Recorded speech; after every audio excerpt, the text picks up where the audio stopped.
Highbridge, a division of Recorded Books, presents Trumbo, a biography of the Oscar-winning screenwriter who broke the Hollywood blacklist. By Bruce Cook. Read by Luke Daniels. Chapter 1. The Lion in Winter. The production chronicle of Papillon is such a saga of bad luck, dissension, and difficulty that it seems remarkable that a motion picture came out of it at all, much less the reasonably successful one it turned out to be. There were financial problems right from the start. One company started the project, only to drop out when the budget began to get out of hand.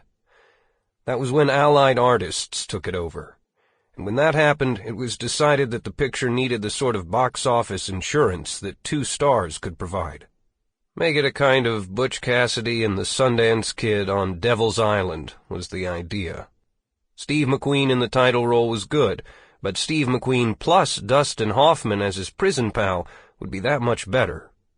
Hoffman, it turned out, was willing, and the deal was consummated only a short time before they were committed to begin production.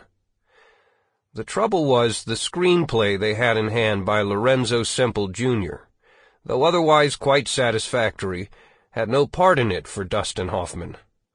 A star needs a starring role. One would have to be written for him, and it would have to be done almost simultaneously with production.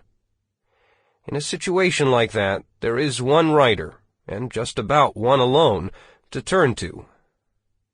"I may not be the best screenwriter in Hollywood," Dalton Trumbo once said, "but I am incomparably the fastest." There are many who consider him the best, too. Among them, Franklin Schaffner, the director of Papillon, who put the problem before Trumbo and explained that it would mean coming along on location to rewrite the script as it was being shot. Trumbo took the job for a good price. He was still trying to write himself out of the financial hole he'd been put in by the failure of his own production of Johnny Got His Gun.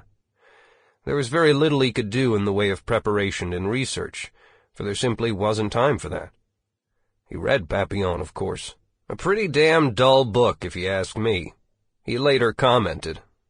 He sketched out a structure to accommodate Degas, the counterfeiter, the character to be played by Dustin Hoffman. A basic outline structure that satisfied everybody, more or less. As for building the role of Degas, there wasn't much to go on in the book by Henri Charrière. He was only a minor character, in the story and quickly out of it. For the film, of course, he would have to stay in. What sort of man would he be? Trumbo and Hoffman got together during the few weeks that remained before shooting began, and talked at length about the problem. And the longer they talked, the better Hoffman got to know Trumbo, and the more certain he was that Degas should be in some important ways like Trumbo himself. "He's a real feisty man," Hoffman later told an interviewer. "And he's got a combination of toughness and sophistication and integrity that I felt were right for Degas. So I said, why didn't he write the character off himself, so to speak?" And that was what Trumbo did, traveling off to Spain with only 60 pages completed of a very long script, and then to Jamaica, writing never more than 20 pages ahead of them as the film was being shot. It is not, to say the least, an easy way to work.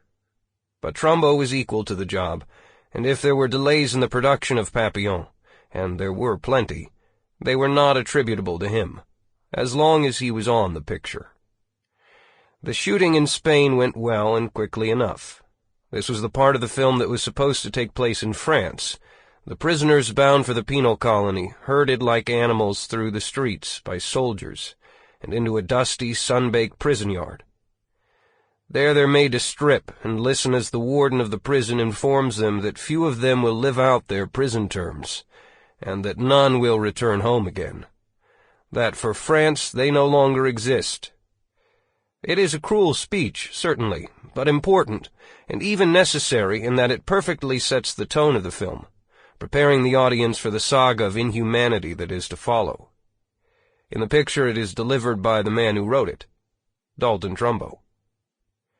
Franklin Schaffner, who chose him for the part, insists that there is no special story here. Sample complete. Ready to continue?